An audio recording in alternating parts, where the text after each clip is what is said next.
और मुख्यमंत्री आवास में आज सीएम हेमंत सोरेन यूपीए विधायक दल की बैठक करेंगे। विधानसभा के शीतकालीन सत्र के एक दिन पहले मुख्यमंत्री ने यूपीए के सभी विधायकों को अपने आवास पर बुलवाया है। दोपहर 3 बजे होने वाली बैठक की अध्यक्षता हेमंत सोरेन करेंगे। इस बैठक में शीतकालीन सत्र में सरकार की रणनीति पर चर्चा की जाएगी। इसमें विधानसभा में विपक्ष के सवालों का कैसे जवाब दिया जाए, सरकार का पक्ष किस तरह से रखा जाए, इन सभी विषयों पर चर्चा होगी। तो आज यूपीए की विधायकों की बैठक होनी है मुख्यमंत्री आवास में।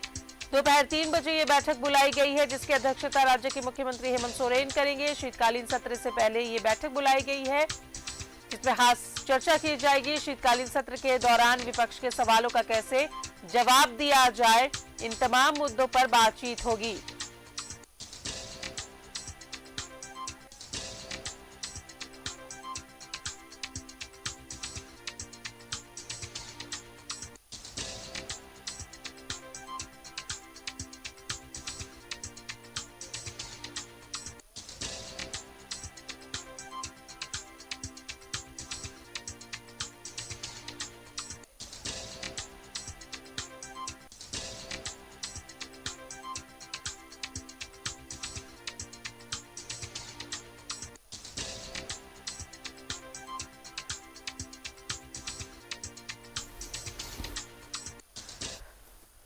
सीधा जुड़ रहे हैं सहयोगी दीपक हमारे साथ है। दीपक, आज अब यूपीए विधायकों की बैठक होनी है सीएम हाउस में। शीतकालीन सत्र से पहले कोई भी सत्र हो, बैठक होती है और उसी पर यह बैठक भी होने वाली है। शीतकालीन सत्र में कैसे विपक्षों के सवालों का जवाब दिया जाए, इन तमाम मुद्दों पर आज चर्चा होगी।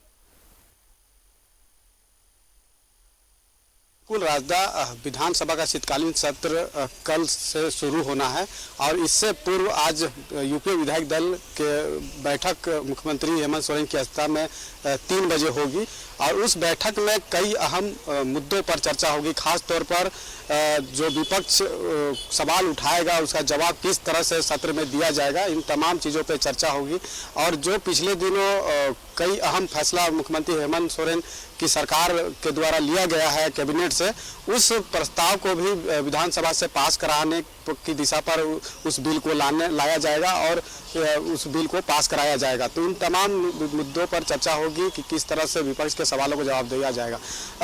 2 अहम फैसला कैबिनेट से मुख्यमंत्री हेमंत सोरेन ने लिया है। खासतौर पर जो कोर्ट फी में बढ़ोतरी की गई थी उसका जो संशोधन किया गया है उस बिल को भी विधानसभा का शीतकालीन सत्र में लाया जाएगा। उसके बाद जो नगर निकाय चुनाव में जो आरक्षण रोस्टर का जो संशोधन का जो संशोधन किया गया है, जो कि रांची नगर निगम में महापौर का पद जो एसटी था उसे एससी किया गया था, जिसके बाद विरोध शुरू हो गया।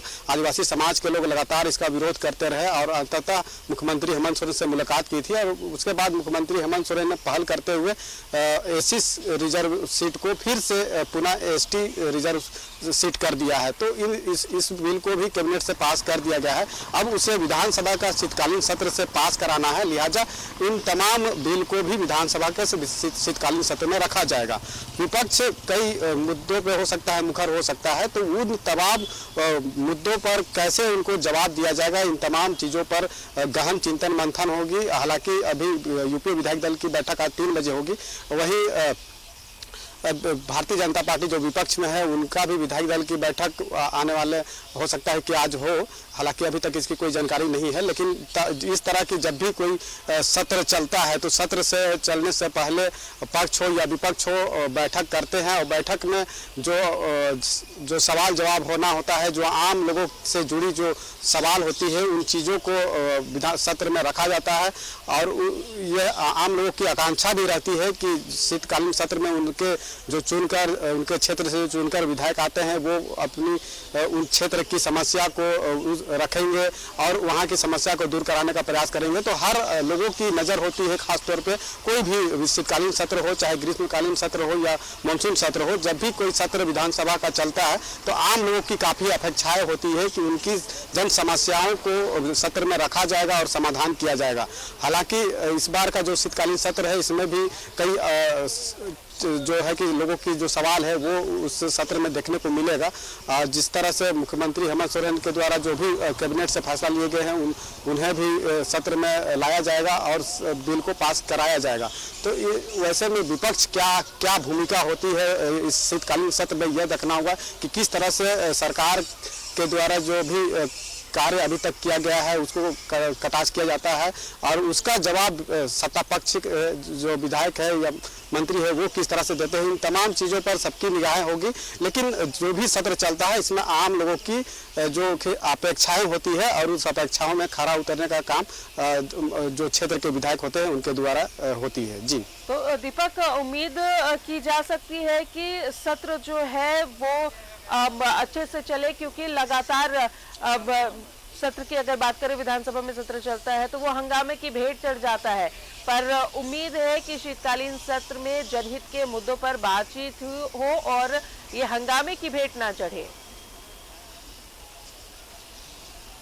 जी बिल्कुल, आपने सही कहा है कि अब तक जितने भी सत्र विधानसभा का चला है वो हंगामे का भेंट चढ़ता हुआ दिखाई दिया है। तो वैसे में लोगों की जो आकांक्षाएं होती है, लोगों के जो जन मुद्दे होते हैं वो कहीं ना कहीं सत्र में नहीं आ पाता है और यही वजह है कि लोगों को निराशा हाथ लगती है।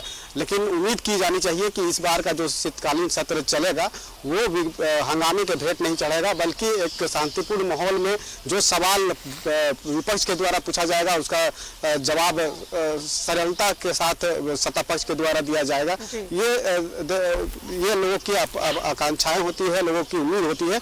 लेकिन अब देखने वाली बात होगी कि जो विधानसभा का शीतकालीन सत्र चलेगा वो किस तरह का चलता है, क्या लोगों की जन समस्या या जन मुद्दा जो उठेगा जनहित के लिए उस पर क्या कुछ लोगों का रुख होता है, विधायकों का, माननीय सदस्यों का क्या रुख होता है। इन तमाम चीज़ों पर सबकी निगाहें होती है और निगाहें रहनी भी चाहिए। अब देखने वाली बात होगी कि इस बार का जो शीतकालीन सत्र जो चलेगा वो किस तरह से चलेगा। बहुत बहुत शुक्रिया दीपक जानकारी के लिए। तो शीतकालीन सत्र की शुरुआत कल से हो रही है, उससे पूर्व आज यूपीए विधायक दल की बैठक सीएम हाउस में होनी है, जिसकी अध्यक्षता राज्य के मुख्यमंत्री हेमंत सोरेन करेंगे।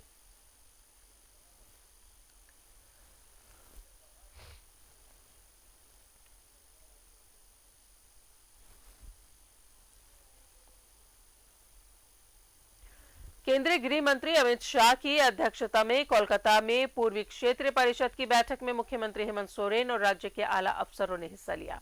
सीएम कोल इंडिया की अनुषंगी कंपनियों द्वारा लैंड कंपनसेशन भुगतान नहीं करने और धुले हुए कोयले की रॉयल्टी मद में बकाये कुल 1,36,000 करोड़ रुपए की शीघ्र भुगतान की मांग की।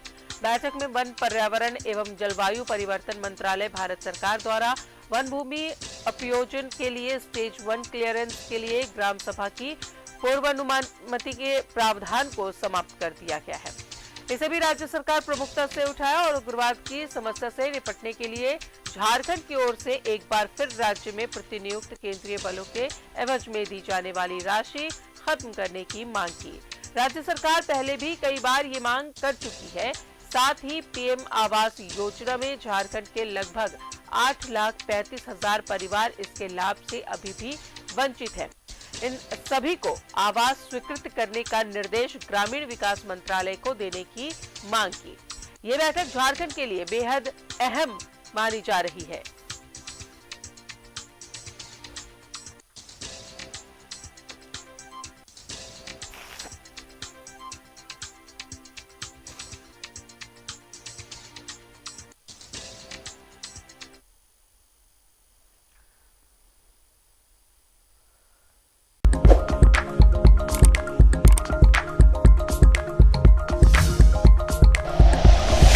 Like and share videos, subscribe करें हमारा चैनल और प्रेस करें बेल आइकॉन। न्यूज़ 11 भारत, सच है तो दिखेगा।